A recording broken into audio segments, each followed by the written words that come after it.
Yes, yes, y'all. This is the Come Up Show that Feel Good Music lives. Real, recognize real. Mic check 1 2 1 2. Hello, hello. Okay, I just wanted to make sure, man. I'm glad we got the new phone system in here, man. So I wanted to make sure it's properly working. So right now, like I was just playing the songs a couple of minutes ago. You can download his album, The Green Light, for free at thecomeupshow.com until April 1st. Yeah, he has a brand new EP coming out called Not For Nothing, April 7th. Yo, introduce yourself, sir. Yeah, hey, what's up? My name is Relic. Singer-songwriter, producer, engineer, DJ, a whole bunch of other stuff. Good friend of the man, Cheto, who's doing an excellent job over there holding down the airwaves for everybody out there, man. You probably would recognize me or know me from the work that I've done on Shad's records and a couple of other places, but that's probably the most well-known one. That's me. Mm-hmm. Like what with Shad? Like tell him the album that you worked on, man. Because I actually worked on all three of the albums. I produced a track on the first album, the When This Is Over album. Mm-hmm. I produced Out of Love Part 2 on the old Prince album. And I mixed, I did the engineering, like the mixing for like 70% of that album as well. Mm-hmm. And I also featured on one of the songs there too, called What We All Want. And on the newest album, the TSOL album, mm-hmm. I produced a song and was featured in it. It's called We Are the Ones, Reservoir Poetry. Mm-hmm. Which I also was able to, they were nice enough to let me engineer that song too, which turned out awesome, man. It sounds so good, and Shad's such a great guy for, mm-hmm. Supporting the fam and whatnot, man. He's real dope. Yeah, how did you, haven't asked you, how did you hook up with Shad, man? How did you, because if you hooked up with the first album, that's like, that's from the beginning, from the start, like when he first got, I believe he won a contest through the Kitchener station. Yeah, that's ages ago, man. I actually had a friend who was doing a radio thing out at Laurier. Okay. I guess in Waterloo. Mm-hmm. I guess where it was at, yeah. And I went down there to go on his show with and there was a whole bunch of other people there, and I think that Shad was there as well, and we did this sort of freestyle thing. Mm-hmm. And that was at the time when he was working, or just about to start working on that album. I'm not entirely sure, but then he contacted me and said, "Hey, Relly, I'm looking for some beats or whatever," and we figured that out. And you know what? I feel bad because for the life of me, I can't remember the name of the song mm-hmm. That I produced on there. I thought it was called The Book of Life, but somebody corrected me as something else. Yeah, well, because that album, like, you can't even, I don't think you can really find that anywhere right now. Yeah, the other ones have got so much shine and done so well, but it is such a good album, though, man. Like, if mm-hmm. you guys are listening to this and you don't have that first Shad album, see what you can do to get it. I think that you can get it, I think they have it on iTunes. Oh, really? Yeah, I think so. Don't quote me on that, but I think that it's up there. I saw it somewhere for sale. Maybe it wasn't iTunes. Mm-hmm. Okay. Let's just talk about you right now, man. Not For Nothing, coming out April 7th. This is an EP. Mm-hmm. Tell me about that name. Why did you choose that name for the project that you have coming out?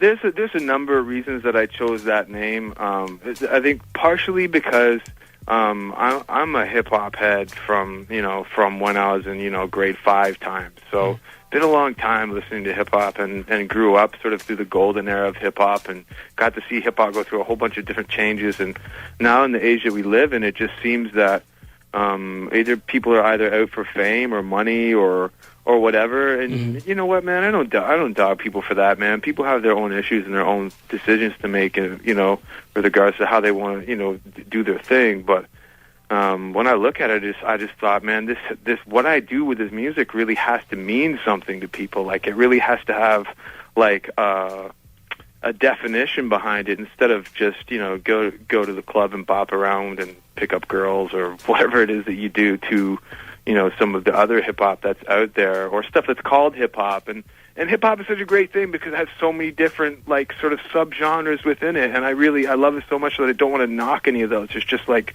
it's just not my kind of music to listen to. People just talk about what they can get all the time instead of what they can give. Mm-hmm. And that was kind of like the premise behind this is like, I just want to make something that means something to people. And of course, not every song is like deep, intricate, thoughts of life and stuff like that. It's there's just like some lyricism tracks in there, but I did try to do some stuff that would have some meaning to people and that they could relate to sort of on a personal level, like, because we're all human, right? And the worst thing that an MC could do is make himself inhuman, or or superhuman or whatever, you know. So that was kind of the premise. Yeah, well, especially I think in the Canadian audience appreciates that a little bit more when you take artists like Shadow or whatever.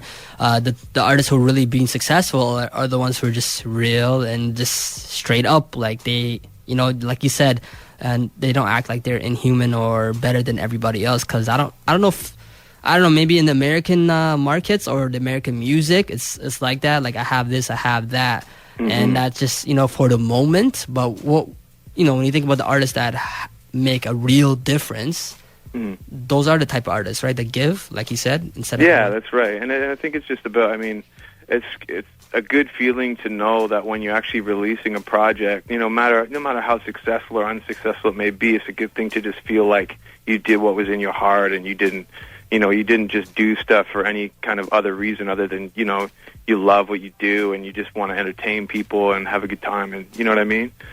Instead of, you know, sort of the commercialized thing that's just sort of happening all over the place. Yeah. Well, you usually do everything, man. And this time around, you worked with another producer who exclusively provided all the beats for this. Tell the people about that.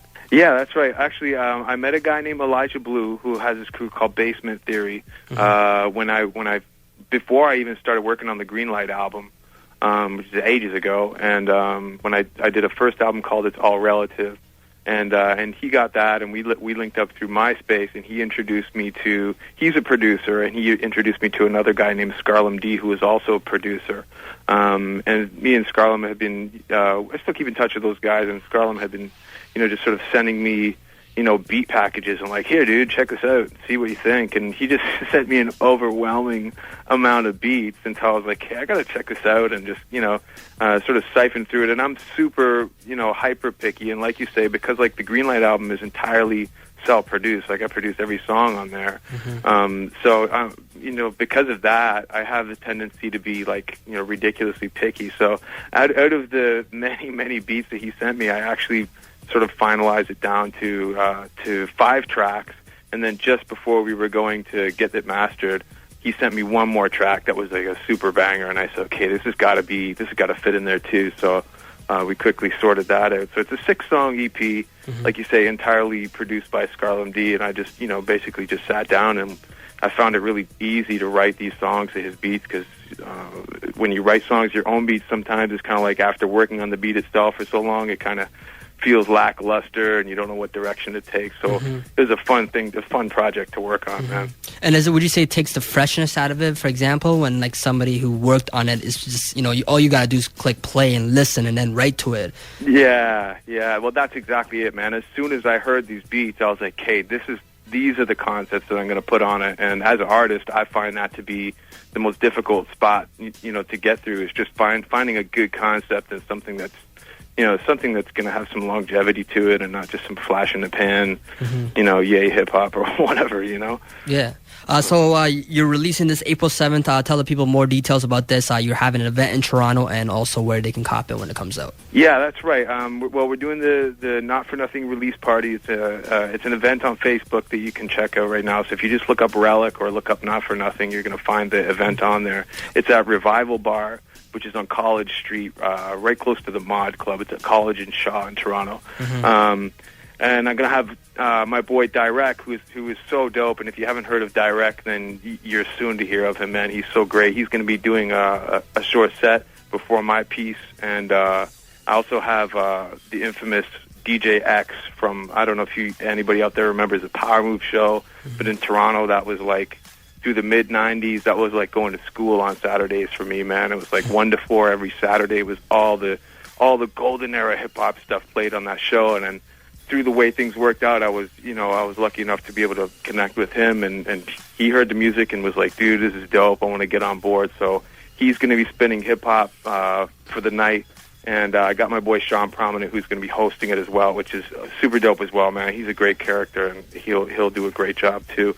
But really, it's not. I mean, we there is going to be performances, but we're not really pushing it like a concert. I mean, if you love classic hip hop, if you love, like, you know, like I said, the golden era, mid-'90s type of hip hop stuff, this is going to be the place to be. Like, I mean, I'm going to do like probably like a half-hour set. I don't want to take up the entire night. I'm just going to let X do his thing and just, you know, go have a good time, meet people, and have fun. Mm-hmm.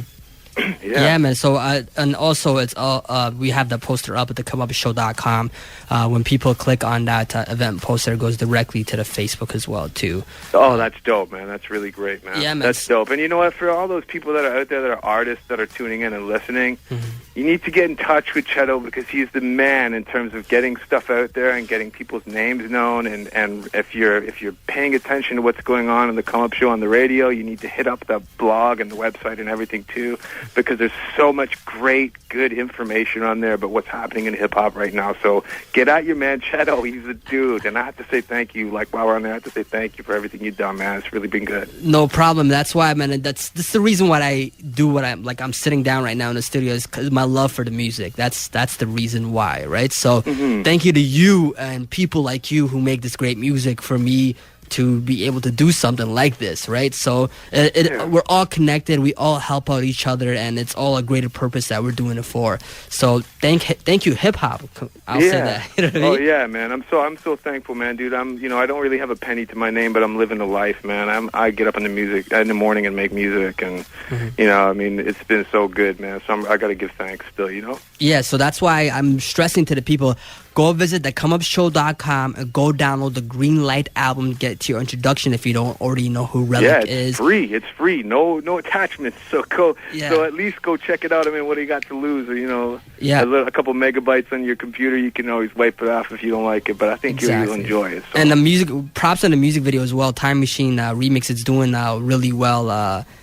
Produced by Fresh Kills as well too, so props on that. He did a great job on that, man. He did a really great job, and he came through in the clutch for me on that, man. That was just a thing where me and Fresh connected, and he's such a good guy, and we're just sort of on the same sort of train of thought in terms of what we're doing with music and where we're headed and what we're up to.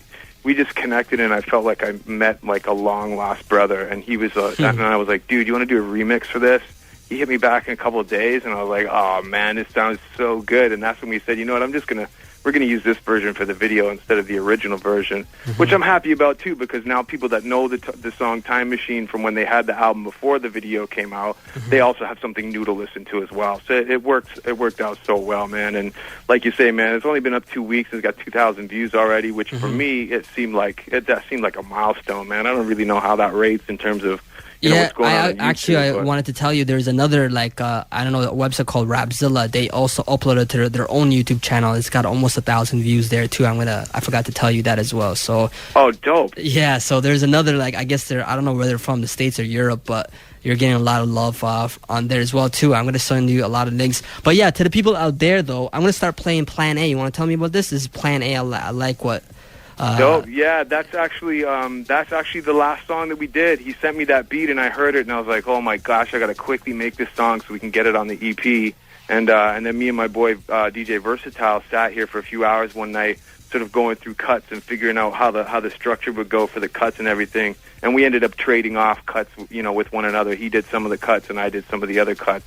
And it turned out really well, man. I'm really thankful for it. And the song itself is really just about, I don't really have any other thing to do in this life, man. If this hip hop thing don't work for me, man, I'm lost. So that's really what it's talking about. And I had a good time with it still, Okay, Relic, I appreciate that honesty and the music that you make, and let's get into it, man. I'll talk to you very soon, okay, man? Okay, brother. Okay, man. Peace out, man. Bless, man. All right. So we're about to get into this right now. Relic, this is called the Plan A. This is from the brand new EP called Not For Nothing, coming out April 7th. The album, The Green Light, you can go download for free right now at thecomeupshow.com. Let's get into it.